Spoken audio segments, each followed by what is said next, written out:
मंडी का नाम लेकर कंगना जी के लिए जो भद्दी बातें कही वो मंडी का अपमान है। कांग्रेस को भारत माता की जय कहने से ही दिक्कत है। कांग्रेस मां भारती के अपमान से भी बाज नहीं आती। मैं मां भारती का अपमान नहीं सह सकता। हिमाचल 4-0 से हैट्रिक लगाएगा।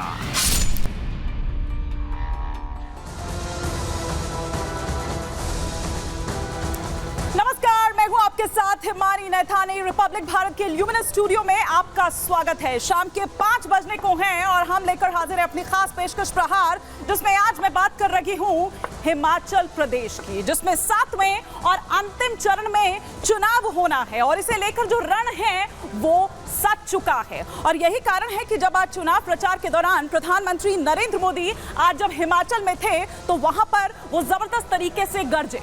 उन्होंने सबसे पहले तो ये कहा कि बीजेपी और एनडीए की सरकार बनने पर मोहर लग रही है, ये बात अब पक्की हो रही है। तो वहीं पर दूसरी तरफ वो ये भी कहे कि ये देवभूमि है और देवभूमि के लोग किसी तरह का कोई कॉम्प्रोमाइज नहीं करते, फिर वो चाहे किसी भी चीज में हो, फिर वो चाहे वोट में ही क्यों ना हो। लेकिन वहीं अगर दूसरी तरफ बात करें तो प्रधानमंत्री नरेंद्र मोदी आज कांग्रेस पर भी जबरदस्त तरीके से गरजे। उन्होंने कहा कि कांग्रेस का जो शाही परिवार है और जो कांग्रेस है वो दरअसल घोर महिला विरोधी है। उन्होंने ये कहा कि मंडी की बेटी का अपमान किया जाता है, मंडी के नाम पर अलग अलग तरह और साथ ही साथ आपत्तिजनक जो टिप्पणियां हैं वो की जाती है। ये कांग्रेस है, ये ना तो ये नारी शक्ति का सम्मान कर सकती है और ना ही ये मां भारती का सम्मान कर सकती है, क्योंकि अपमान जो है वो इसकी आदत बन चुकी है। ये प्रधानमंत्री नरेंद्र मोदी ने कहा कि मां भारती का अपमान बर्दाश्त नहीं किया जाएगा। वो ये कहते नजर आए कि ये तो वंदे मातरम कहने में इनको इतनी दिक्कत होती है, भारत माता की जय बोलने में इनको दिक्कत होती है, और अगर ऐसा कोई नारी शक्ति या मां भारती का अपमान करेगा तो क्या ऐसे लोगों को सम्मान दिया जा सकता है, मतलब वोट दिया जा सकता है? क्या ये कांग्रेस जो है वो हिमाचल के लिए हो सकती है? इस तरह के तमाम प्रहार करते हुए नजर आए प्रधानमंत्री नरेंद्र मोदी। आज इसी पर चर्चा कर रहे हैं, इसी पर प्रहार कर रही हूं। तमाम खास मेहमान मेरे साथ जुड़ेंगे, लेकिन उससे पहले आपको दिखाती हूं एक छोटी सी रिपोर्ट।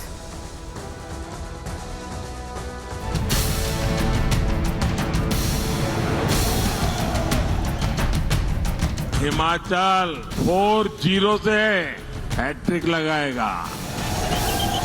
हिमाचल की चुनावी लड़ाई आखिरी दौर में है। 1 जून को देवभूमि हिमाचल की चारों लोकसभा सीटों पर वोटिंग होगी, लेकिन उससे पहले चुनावी प्रचार भी चरम पर है।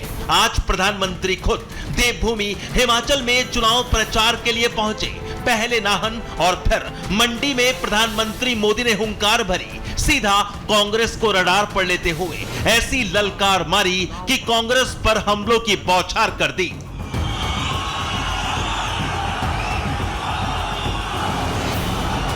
फिल्म अभिनेत्री और मंडी से बीजेपी उम्मीदवार कंगना रनौत के लिए प्रधानमंत्री मोदी ने वोट मांगी, और जिस तरह से चुनावी महासमर के बीच कंगना रनौत पर कांग्रेस की तरफ से हमले किए गए, उस पर भी मोदी ने कांग्रेस को महिला विरोधी बताते हुए जोरदार करारा पलटवार किया।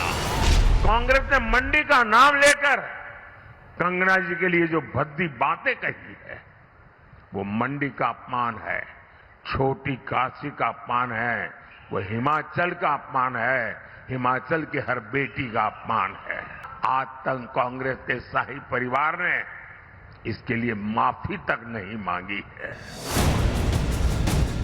मंडी में जहां प्रधानमंत्री मोदी ने कांग्रेस को महिला विरोधी होने पर घेरा, तो नाहन में मोदी ने सवाल पूछ लिया कि आखिर कांग्रेस को भारत माता की जय और वंदे मातरम से दिक्कत क्या है?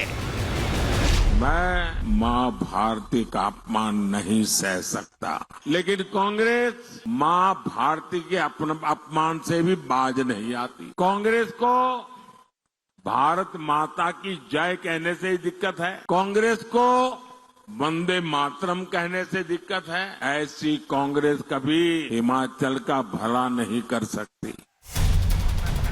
पहाड़ से प्रधानमंत्री मोदी ने कांग्रेस को उसके हर एक वार का जवाब दिया और हिमाचल में जनता से पूछ लिया कि क्या कोई हिमाचली अपना वोट बेकार जाने देगा? वो उसे ही वोट देगा जिसकी सरकार बनेगी। प्रधानमंत्री मोदी ने कहा कि अब हिमाचल 4-0 से हैट्रिक लगाएगा। 5 चरणों के चुनाव हो चुके हैं। बीजेपी एनडीए की सरकार बननी पक्की हो चुकी है और अब हिमाचल 4-0 से हैट्रिक लगाएगा।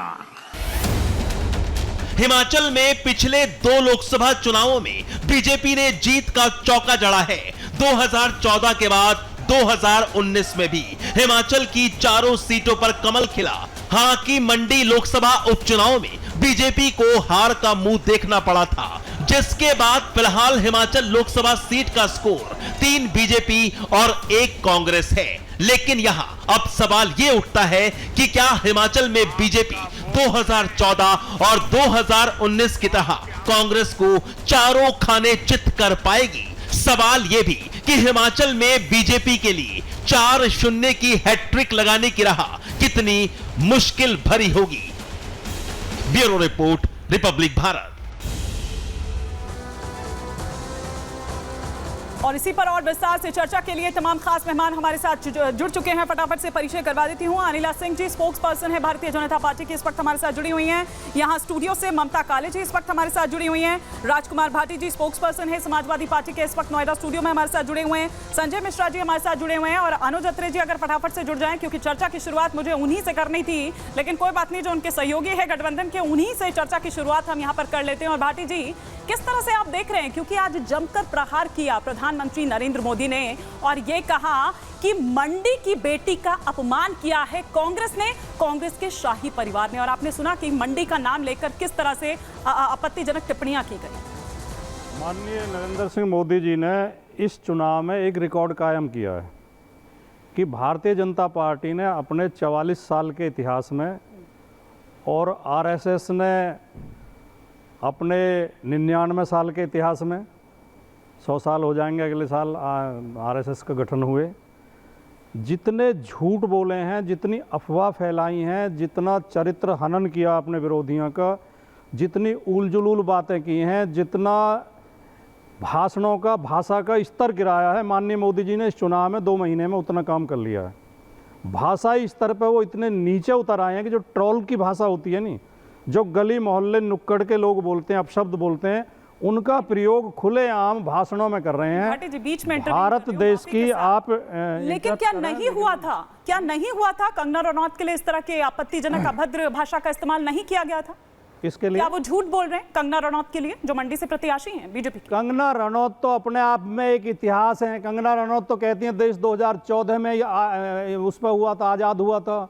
देश की आज़ादी 47 में तो 99 साल के पट्टे पे मिली थी।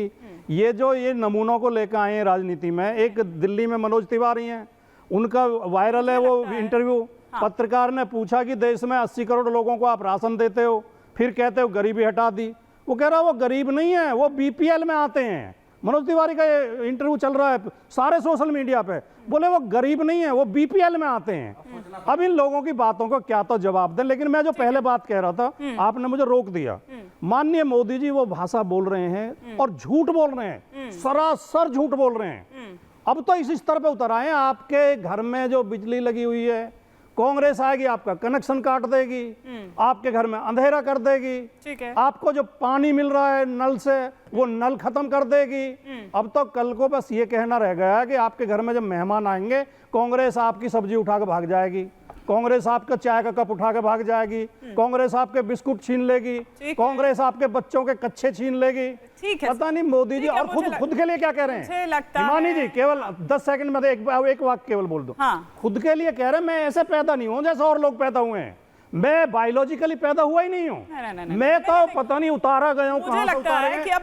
हम तो डाउनलोड किए गए भी उससे। नहीं, मुझे लगता है सर, देखिए ना, मुझे लगता है कि हम